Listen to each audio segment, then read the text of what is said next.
You know. Hello! Lalakad na naman kami ngayong araw na to. So, yan. Pasok na naman kami dito. Again and again. Hugis na naman ang paa. Yes. You know. Say hey ka naman dyan, bro. Bago tayo mag-upisa. Hey. What's up, man? What's up, man? Yan, magandang araw po ulit sa inyong lahat. Yan, magandang araw. So, lakad na naman kami ngayong araw na to. At another day. Another lakarin. Shout out sa inyong lahat dyan. Mga kawasak. What's up daw, sabi ng kasama ko. Wasak, man. Yan. Wasak.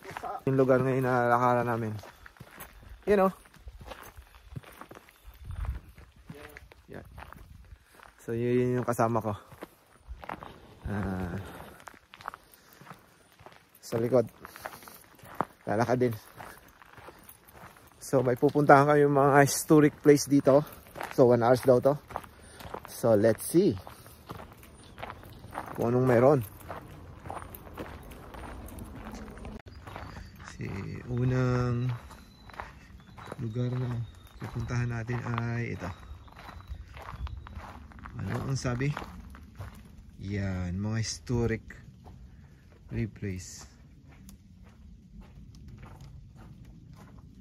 Slaves were Joyce and great for snack. Oh, kinakain.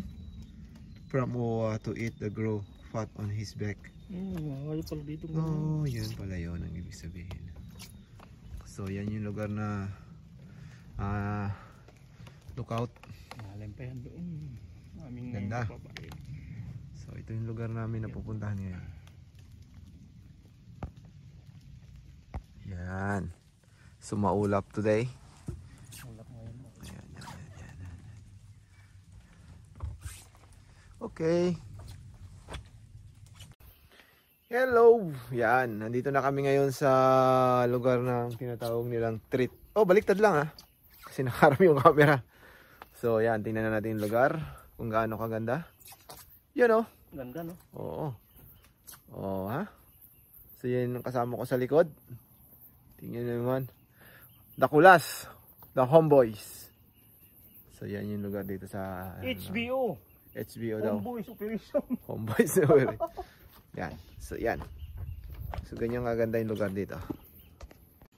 So yan. So nandito kami ngayon sa lookout. Kakanta ko. Tingnan na natin. Kasi nandito ako sa Kabukiran. Oh, sige. Kakanta raw siya ano. Oo. Kakanta ko kasi nandito sa Kabukiran. Ayan. Ayun oh. Sa Kabukiran ako'y naglalakbay. Kasama ko ang aking barkada. Magandang boses nito.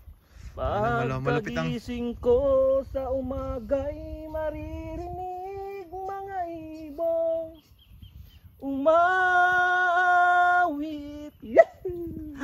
Yun. Narinig yun ang boses niyan. Yan ang ngayon nandito kami. Yan ang singer sa kusina. Oh, singer sa kusina. So makikita niyo yung lugar. Pinuntahan namin. Ganda, no? So yan. It's a beautiful nicho. Napakaganda. Gusto kong So isigaw. umuula pa doon. Maula pa doon. So at umuulan pa ng konti. Gusto kong isigaw. Yan daw. Na malaya ako. Sabi ng kasama ko, gusto niya Nandito ako isigaw. ngayon sa New Zealand. Yan. So yan. Sana ganito rin sa Pilipinas. Okay. Yes. So abangan ninyo yung YouTube channel namin. Abangan nyo at full video nito nandun sa YouTube channel. So yan. Sa kasama si Mang Kulas, The Explorer. Mangkulas. Okay. Siya ay Sige. nagulas. So abangan nyo ang premiere night ng kanyang awitin at ang kanyang pinakamagandang boses. Damdamin ng bayan. Damdamin ng bayan. Magbabalik po. Kasama si Ginard Montirona. Iyon po. At ang aming mayor na si Monmon. Ay. So yan. Ito na yung hagdanan na madadaanan namin. Yan, tuloy lang ang lakad. You know. Nagtaka din ako eh. Bumalik ah. Car parking din ah. Alintik. Limusay ng kahoy, nga pangalan, andun naman. So yan. Yan na pala yung ano paikot. Oo, mali lang yung dinaanan natin. Okay lang yan. So yan, okay. Sunod natin lagi. Napakaganda ng puno na to. Yun oh, yun oh. Oh, grabe. Napakaganda ng nature. Yan, tahimik.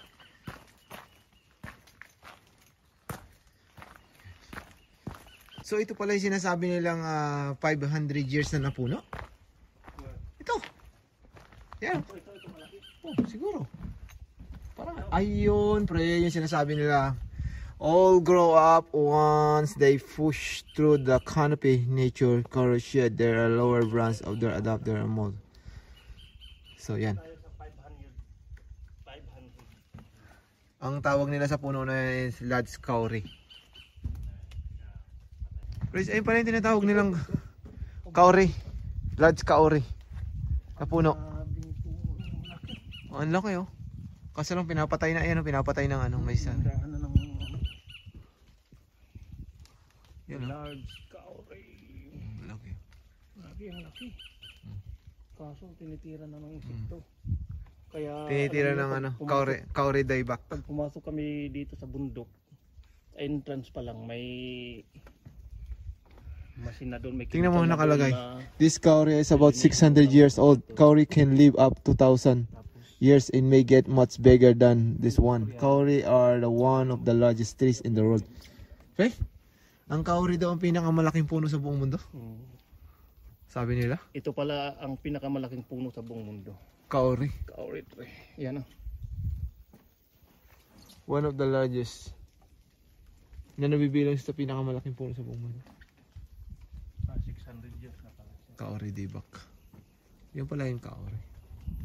Kauri tree. Lad's Kauri. Okay na. So tingnan nyo yung puno. Pre, ang ganda ng puno. Tingnan mo yung puno na to. Oh.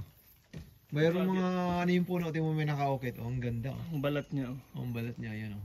Alam mo yung mga tattoo nila dito. Oh, ganyan. Ganyan yung mga tattoo Oh, nila ganyan dito. yung mga tattoo nila. Mga tribal, ganun din Oh, ang yun ang hugis ng ano niya, yan, ng balat niya. Tribal. Ang galing oh. Grabe oh. Yan. So yan ang kauri. Na puno. So makikita Ito nyo yung na pambansang halaman nila dito. okay. Sa atin tinatawag na punit. Yan ang wag na wag mong galawin. Okay na. Napakatahimik na lugar. You know, taas na puno. Okay. So lakad kami ulit. Grabe yung puno oh. Ano na? So yun. Plant Paradise. Nandito kami sa Plant Paradise. Yan. So, tingnan nyo. Eto na. Ang ganda ng lugar. So, yan. Yung kasama ko. Panay ang picture. Kauri Cathedral. 500 years. Ito na. Oo. Tayong balahibo. Ang ganda. Napakaganda. Ito na sabi nila dito na. Kauri Cathedral. So, yan. Cathedral. 500. Yan. Yan yung lugar. Paano tinawag na? Siguro dito tayo. Yan. Tingnan mo. Meeting place nila. Anong tawag ito? Napakaganda. So ito yung kauri. Kauri tree. Iyan. Oh, ganda. Tapos dito sa gitna. Yun know. Parang ang ganda oh. See? Ginawa naman. Pero di pa tapos. Ano pala? Yun know. Grabe.